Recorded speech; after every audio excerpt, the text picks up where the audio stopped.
tell us a little bit about yourself and what type of art that you do. Yeah, so my name is Chris Clark. I was born in Newark, New Jersey. I was raised in Tallahassee, Florida, and now I'm living and working in Jacksonville, Florida. Um, I do visual arts, illustrations, murals, paintings.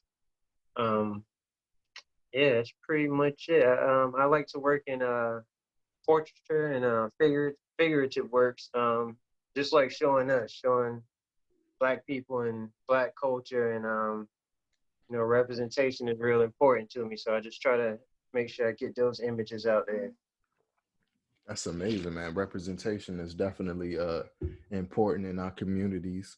Um, Tell me about the time when you decided to be an artist.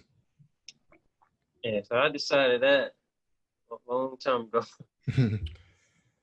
probably since I don't know, since I was about 8, maybe. Like, so when I was real young, I always knew that art was something that I wanted to do in the future. I didn't know exactly what it would be. It had changed a lot over the years. From Mhm. I wanted to be a comic book designer at one point. I wanted to be a cartoonist.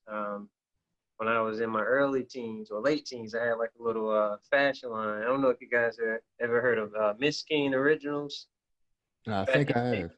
they Yeah, did yeah. the hand painted clothes. Hmm. So I did a little bit of that for a while. But it wasn't until probably around 2014 that I decided to go like the fine arts route. And then in 2016, that's when I resigned from this job I had at the time. It's like my last full time job, Hmm. and um, I just decided to go on this art journey full time and just to see where it would take me. Um, was it hard to adjust from being in a full-time job to being an artist?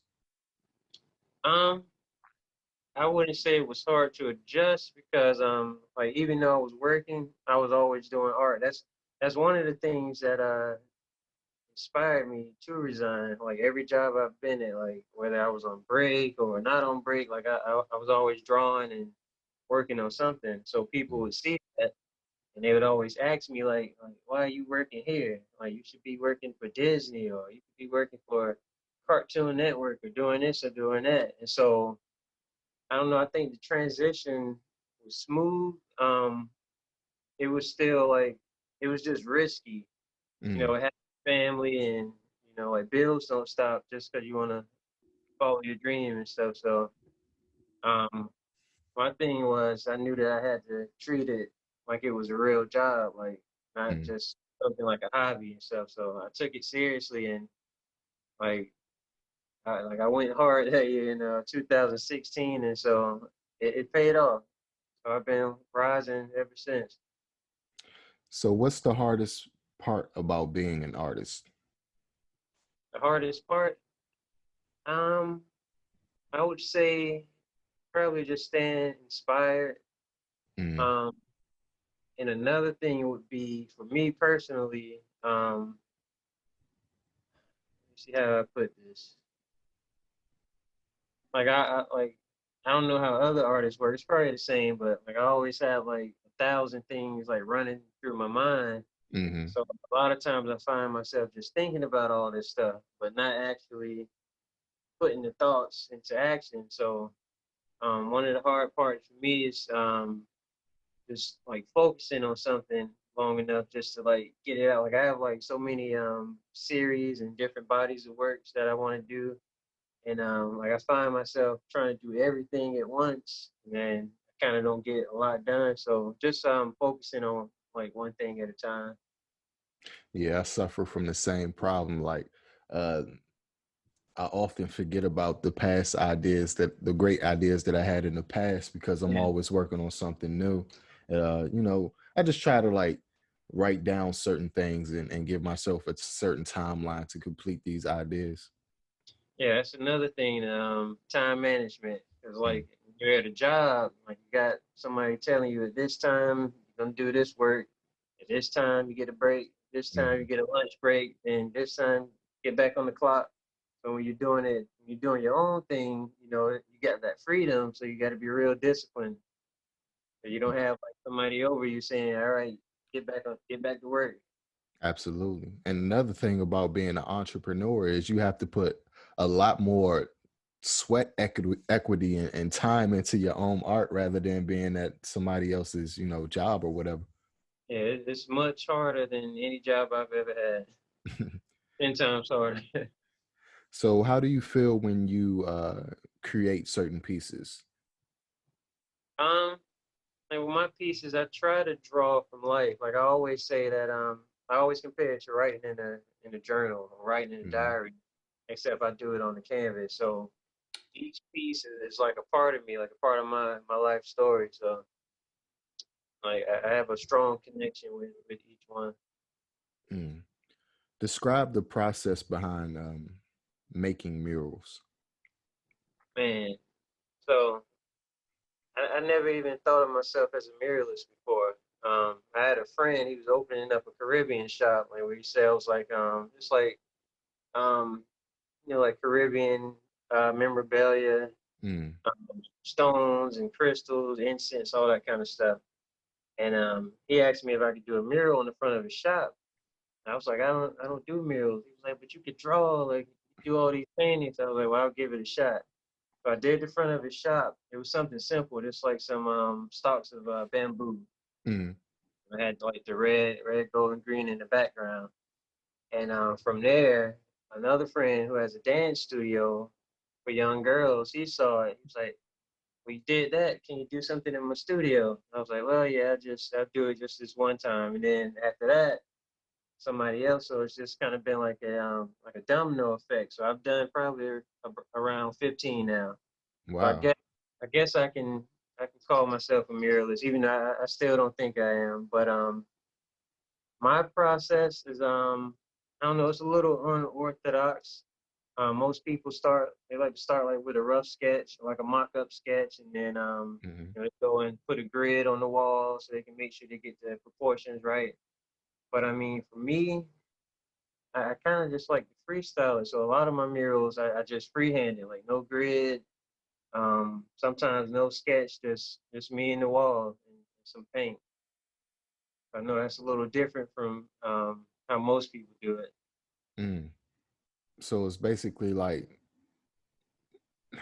I don't want to say expressing yourself, but just putting a feeling out there on the wall, like whatever you're feeling, you just paint it on the Yeah. wall. Some of them have themes, and then some of them it's just yeah, just like what I'm feeling. Mm. Okay.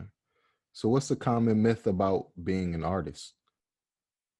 I would say the common myth is starving artist, Mm. being a starving artist. It is like we were talking about the 9 to 5, so it is hard, and like you do have to put a lot of work and sweat into it, but you can still, you know, you can make it successful and make it rewarding if you put the work in. Mm. So how do you gain commissions? Is it through your website, word of mouth, social media, or Yeah, I actually like I hate commissions.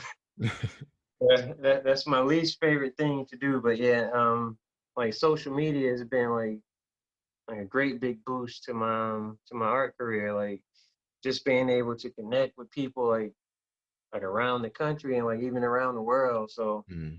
I get commissions like through Instagram, Facebook, Twitter, like everything from people everywhere. Mm. Okay.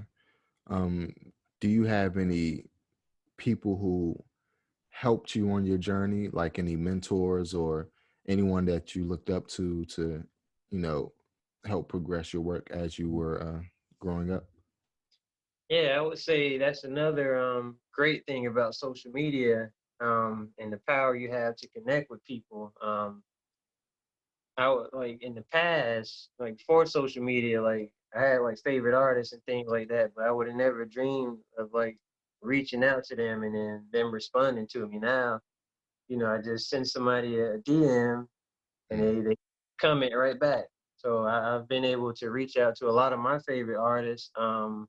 I've met a lot of collectors and gallery owners, former gallery owners, and a lot of people in the art world through social media who have, gave me tips and advice and just helped me along this journey. Mm. Um, what do you wish you known when you first started that you know now?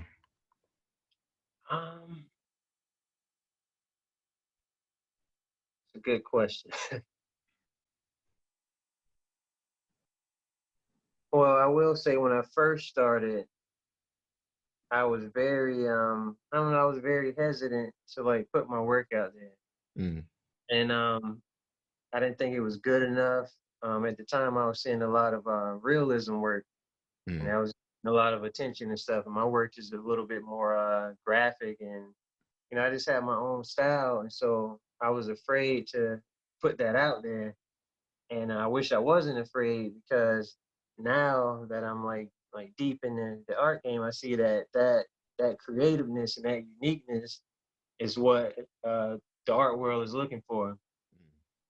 So I just wish I had I just wish I had believed in myself a little sooner. But everything happens in the time that it's supposed to happen in. mm. So, I think I heard somebody mention that you created you illustrated a children's book, right? Yeah.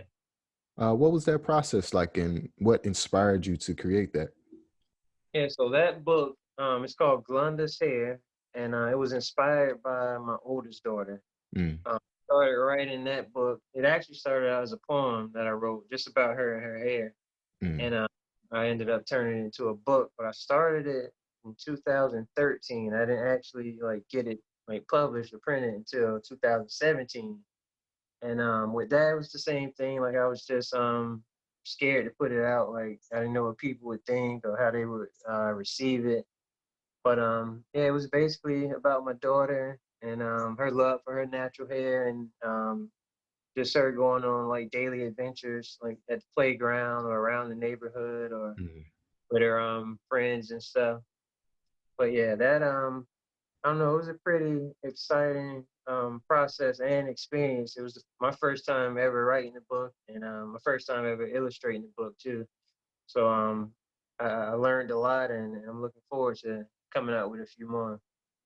That's amazing. I do believe that representation is important, especially when it Mhm. comes to kids. And I mean, it has been like an insurgence of like Black representation recently, whether it be comic book movies like Black Panther and all that other stuff. But kids always need something to look to that is basically a reflection of, our ideals of beauty and not just the European standard, Yeah, I agree. How has becoming a father, did it affect your creativity at all? Did it change it? Did your perspective, like, did it change your perspective of creativity? Um, I don't know if it changed it. I think that it made me work a little harder or a lot harder. Mm, And well, you know what? It did change it because I started to pay more attention to what I was creating. Like before, I would just create like just random things. But like when I had my first daughter, like one of my main things was I wanted to like whenever I would create paintings, like when I would finish, I would hang them all around the house. So it was like our own little art gallery. And mm, so he was going to be seeing these things. So I wanted to make sure that I was creating images that like uplifted her and empowered her and made her feel beautiful and love like our culture and who she is. And it's kind of crazy. The other day, her and my youngest daughter, they were playing some game where they had to create characters. And I mm. heard tell my youngest daughter, like, make sure you pick the one that's your skin color. And my oldest daughter, she's like probably like a shade lighter than me, but she picked like the darkest character you could pick. So That made me feel good. That made me feel like what we're doing as parents is working, and that it matters, and that they see it, even though they may not talk about it. They understand like who they are, and they see the beauty in who they are. Yeah, man. It's just had my first child. He's almost 2 now, but it's extremely weird seeing a reflection of yourself that's not really you. Yeah, And it's like they carry some of your mannerisms and some of your attitude, but it's like I have to be self-conscious of my of what I do around him because he's just like a sponge. yeah, oh yeah, yeah. We just had our first son also. Oh, okay. Congrats. Yeah, Congrats. thank you. Um, from what I've seen online and on your website, you use a lot of like bright and vibrant colors in your pieces. What is your favorite color that you mainly or mostly use? I'm saying I have actually two favorite colors, red and yellow. So you'll see those a lot in my work. I don't know why. People always ask me, but those have just always been my favorite colors, like since I was a child. Mm, Yeah. okay, okay. So that red and yellow often appears in your work, like most Hmm. of the time, right? Yeah, either in the background or work some way throughout the piece. Okay. What do you need in order to set the mood for your art practices? Um, the main thing would probably be music. I think most artists would say a good playlist. I Mm, like listening to music while I work. I pretty much listen to everything, but mostly it's reggae music. Um, I listen to Afro beats. I listen to a lot of the new, I guess you would call it like jazz fusion or urban jazz. Kind of has like a little hip hop flair to it. hmm I listen to a lot of indie R&B, a lot of stuff that you wouldn't hear on the radio and stuff. So yeah, as long as I have some music, I'm good. I don't think I can paint without music. Does Like a the instrument. my bad. Does the type of music influence the art at all? Does like the different moods or the different genre produce different pieces in your art? Sometimes. So recently, actually, I just started going back to school for art. I initially went to school for music. Mm, Had a project recently where we were given 15 words, and so for each word, we had to draw what we thought that word would look like as a line. mm, And so my word was loud, so I had to draw loud lines, and I was like I don't know how what like a loud line looks like. So when I was doing the project, I put on some Bad Brains. I don't know if you're familiar with that band, old punk rock band. I might have to check them out. Yeah, they have a documentary on either Netflix or Amazon Prime, but so it's basically like rock music. So I put on that, and like I don't know, I just went crazy with the lines. I guess the music like influenced me. So Hmm I guess certain music does have like a or does like play a part in your creative process. Mm. Yeah, I do a lot of photography work, and it depends. Whenever I'm finished and when I start editing certain images, if I want like a lot of movement or a lot of action in the edit, I will put on something fast paced like a Kamasi Washington or something like that. And I think music and visual art works hand in hand. Oh yeah. There is a prominence of masculinity and a male gaze in your work. What made you choose this direction? Well, I think the main thing is that I didn't really see it like in the art world, Mhm, especially with black males. And then when you do see it, a lot of times it's speaking on like the negative issues and things we face. And I've done some of those pieces too, like about police brutality and mhm, it's about like how we're like looked down upon, all the crazy stereotypes and negative stereotypes and stuff. But I started doing this portrait series where I just wanted to show black men just like just being like. Mm. Not smiling, not angry, like just being, just to show that like we're regular people, you know, we're teachers and fathers and husbands and all that stuff. So it's just something that I wasn't seeing a lot of, so I wanted to put it out there like in my own way. I can definitely agree with that. It seems like a lot of the narrative and the art that we produce is based in trauma, you know, whether it's like hip hop or the Yeah, movies that they produce, it's like they monetize off of our trauma, and it becomes normalized, and a lot of the younger generation become numb to it, like it's like regular everyday stuff, yeah, you know. And black people aren't monolithic, man. You got black people who like to watch anime and play video games, yeah. and just stay out the way, what inspires you? I would say life, just life in general. Like I always draw inspiration from things going on around me, whether it's family and friends or just current events. And like sometimes I'm inspired just by seeing people. Like when I'm out and about at the store or something, I might see someone in line that inspires me to make a piece, or Mm, see someone online, like on Instagram. Like I always save a lot of pictures from there, just like regular people. mm. I might just see something in their face or in the pose they have or something, and get inspiration from it. So if you speaking of that, do you like imagine the lifestyle or the the the essence of that person, and do you put it in a piece? Or Yeah, I try to capture the essence more than anything. Since I'm not like a realism artist, mm, I work like I don't want it. I can make it look exactly like that person, but that's like that's never my goal. So I just want it just to like catch a likeness of that person, and mm, catch more of the essence and their personality and just their aura, instead of making like an identical copy. mm. You're in a partnership with another creative. How does your wife support your growth as a creative, and how do you support her?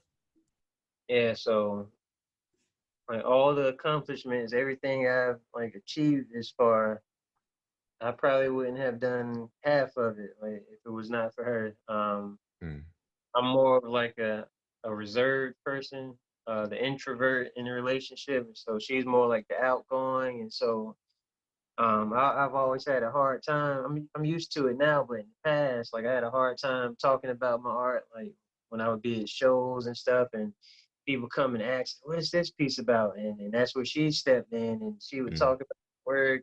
She would sell the work, all kind of stuff. So like it's like we kind of balance each other out, mm, and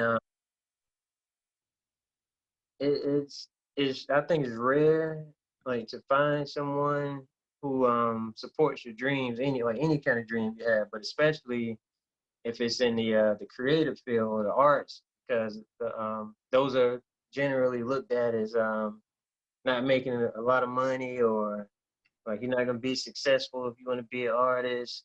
And so to find somebody that's like I believe in this dream, and I'm gonna support it, like I think that's rare.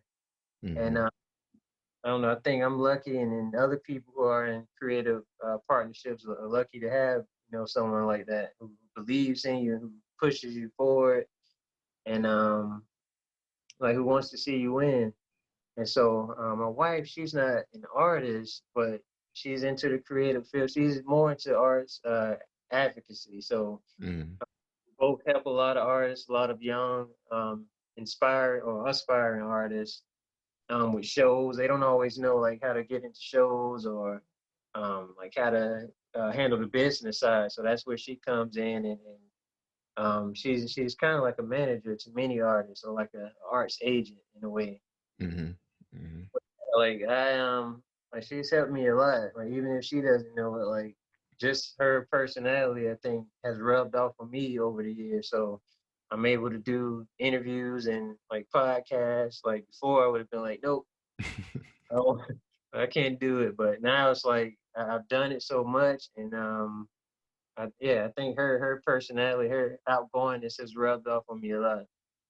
That's amazing, man. I definitely understand where you're coming from on that part because my lady does the same thing. I was totally introverted. I didn't want to say anything about my pieces. And I don't know. It's like we have to guard our energy being an artist because it's a lot of people that are willing to take advantage of, any situation. So yeah, I'm glad that my lady was there to I guess break me out of my shell. Oh yeah. Um as a father, is it difficult to balance spending quality time with the family and balance your art? I think for us, it all kind of like it's not like a separate thing where family time and art time, Mm, like it all just kind of like meshes together. Luckily for me, like my family is creative, so like my children are creative and they like doing artsy stuff. So like if I'm at the studio, like they'll be there with me most of the time. Or if I'm painting, I can set up like a little workstation for my daughters to go and do their thing. mm, Uh, and then I think like they know how much it means to me, so they know like to give me my space, like give me my time to just do my thing. And then we have our time as a family outside of art where we hang out and do things. But I think it all sort of meshes together. okay. Just 'cause, we all are pretty much creative and enjoy doing similar things. Mm, that's amazing. Um, has your family inspired your work much? Yeah, yeah, they always inspire me, even though I'm scared to put them on the canvas. Like I'm always afraid I'm gonna mess them up.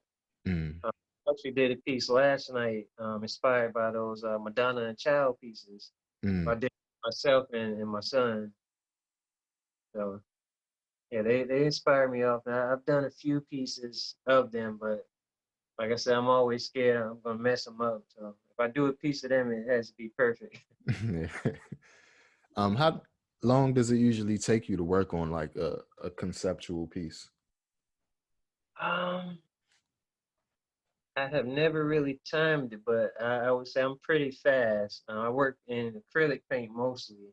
Mm, I'm just now dabbling in the oils, but I always say like the hardest part is starting, is putting the brush on the canvas. But like once I dip the brush in that paint, like I'm not leaving no bathroom breaks, no lunch breaks. Like I got to sit there and then complete it, like mm. just finish until it's done. So um, I'm pretty fast. I normally work with the blow dryer. Okay. Um, I'm trying to speed the process up, like with oil paints. They dry super slow, and a lot of people always tell me like they work on more than one piece, and so they'll sit a piece to the side and then come back to it the next day. And like I have to finish it all in one sitting because I'll get bored with it and it'll just like sit in the corner forever. Mm, mm. Um, what is it like to prepare for an art exhibition? um, for me, I think every single art show that I've been a part of, I've only had one solo art show so far, Mm. but every single exhibition that I've been a part of, I've been late. Every single one. I'm always the last to arrive, but I don't know. Just I think the work is the most important part. Is making sure like I have work that fits the theme and it fits the concept. The work is the easy part, but for me, getting there on time and then the whole speaking part Mm. is the hard part. But then that's where the wifeager comes in. Okay, okay. This is the last little segment of the interview. Let's play a little game. Um, I'm gonna ask you, all right, what's the first thing that comes to your mind when I say these words? Okay. Okay. The first word is black love. Um, I would say revolutionary. Mm, okay. Unity. Unity. Um, I would say understanding. Okay. Kanye West. Kanye West. Oh man. Kanye West, I would say, can I say more than one word? Yeah, yeah. So with Kanye West, I think Kanye West is, I kind of consider him a genius. Mm-hmm. I think he's a genius, especially like of our time right now. And all geniuses, like even like in cartoons and movies, TV shows, all geniuses, they have like a little crazy side, but Mm-hmm. they're super smart, super creative. So I know like sometimes like he goes out there with things he says and does, but I just think like geniuses they don't know how to like control it. I don't know, but I think he's super smart and creative. He just can't like keep it. I don't know. He's wired differently. Like I Yeah, believe all geniuses, their brain chemistry is definitely different from like the common people. You know what I mean? yeah, exactly. Um, Couple more words for you. Generational wealth. Generational wealth. I would say that is like super important. Mm, mm. Important. Last one, paintbrush. Paintbrush. Life. Life. Cool, man. Cool, man. I just want to thank you for taking the time out to speak with us today. I definitely learned a lot, and I really admire and appreciate your work. Um, do you have any like websites or social media people can go to look at your work, or maybe book you for a mural? Yeah, thanks for having me on the show. People can connect with me through my website, cooliras.com. That's COOLIRAS.com. And on social media, I'm on Instagram, Twitter, Facebook, all at the same name. Cooley, COOLI underscore Ras, RAS underscore art. Okay, cool, man. Thank you again, man. I really appreciate it. No problem. Thanks for having me. No problem. Be well, man. Peace. All right. That'll be good.